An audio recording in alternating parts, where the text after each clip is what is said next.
ભુજના ગાયત્રી મંદિર મધ્ય ગુરુ પૂર્ણિમા નિમિત્તે ગુરુ પૂજનના કાર્યક્રમનું આયોજન કરવામાં આવ્યું હતું। ભુજ ગાયત્રી શક્તિપીઠના પ્રાંગણમાં સ્થાપિત ગુરુદેવ પંડિત શ્રીરામ શર્માચાર્યજી અને વંદનીય માતાજી પ્રખર પ્રજ્ઞા અને સજલ શ્રદ્ધાની સમક્ષ ગુરુ પૂજન, વંદના અને અર્ચના શિષ્યો દ્વારા કરાઈ હતી। ટ્રસ્ટીઓ દર્શને આવતા દર્શનાર્થીઓને સત્સંગ સાથે જોડાયેલા પરિવારોએ ભક્તિભાવ સાથે પૂજન કર્યું હતું। ભુજમાં વર્ષો પહેલા ગાયત્રી મંદિરનું નિર્માણ કાર્ય કરી તેમાં માતાજીની સ્થાપના કરવામાં આવી છે। ગાયત્રી કુંજ સંસ્થા હરિદ્વારના સંસ્થાપક અને લોકોને જીવન ઉપયોગી ધાર્મિક સંદેશો આપનાર પૂજ્ય ગુરુજી અને માતાજીનો સંદેશ જન જન સુધી પહોંચાડવાનું કાર્ય કરાય છે। ધાર્મિક પુસ્તકો, પૂજા સામગ્રીનું રાહત દરે વહેંચાણ કરાય છે। ભક્તોના ઘરે પણ ગાયત્રી યજ્ઞ કરાવવાનું આયોજન થાય છે। ગુરુ પૂર્ણિમા પ્રસંગે મેનેજિંગ ટ્રસ્ટી ગાયત્રી મંદિર ભુજના નરેન્દ્ર સોનીએ જણાવ્યું હતું કે ગુરુ મોટી વ્યક્તિ કહેવાય। તમામ ગાયત્રીના ઉપાસકોએ ગુરુ વંદના કરી હતી। યજમાન નીલમબેન સિંઘાણી અને આશાબેન ઠક્કર છે।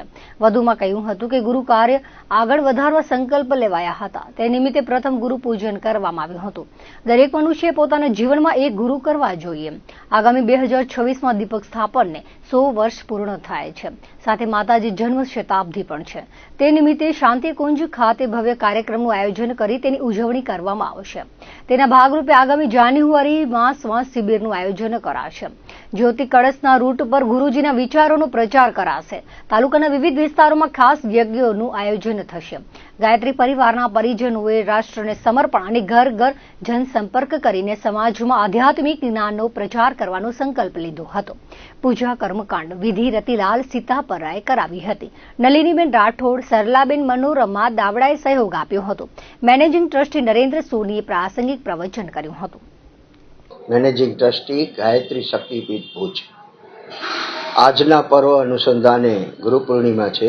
ગુરુ પૂર્ણિમા એટલે ગુરુ એટલે બહુ મોટી વ્યક્તિ કહેવાય। એટલે ગુરુ પૂર્ણિમાના અવસર નિમિત્તે આજે તમામ પરિજનો અહીં કને એકઠા થયા હતા અને ગુરુ પૂર્ણિમા નિમિત્તે ગુરુને જે એમના કાર્ય છે એને આગળ ધપાવવા માટેના આજે સંકલ્પો લેવામાં આવ્યા છે। સૌપ્રથમ ગુરુ પૂજન કરવામાં આવ્યું હતું। ગુરુ પૂજન 10 સ્નાન કરાવી અને પૂજન કર્યું હતું। એમાં આજનામાં મુખ્ય યજમાન તરીકે નીલમબેન સિંઘાણી અને બીજા આશાબેન ઠક્કર બંને મુખ્ય યજમાન તરીકે બેસી અને પૂજા વિધિમાં ભાગ લીધો હતો।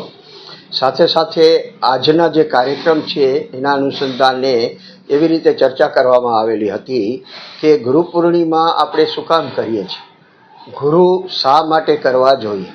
દરેક મનુષ્ય પોતાના જીવનમાં એક ગુરુ કરવા જોઈએ, નકર એ માણસ નિર્ગુણો કહેવાય।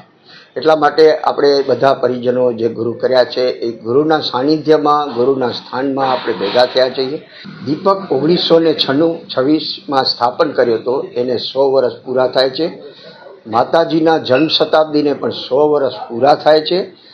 એના અનુસંધાને શતાબ્દી 2026માં ઉજવવાનો ભવ્ય કાર્યક્રમ શાંતિકુંજમાં કરવામાં આવશે।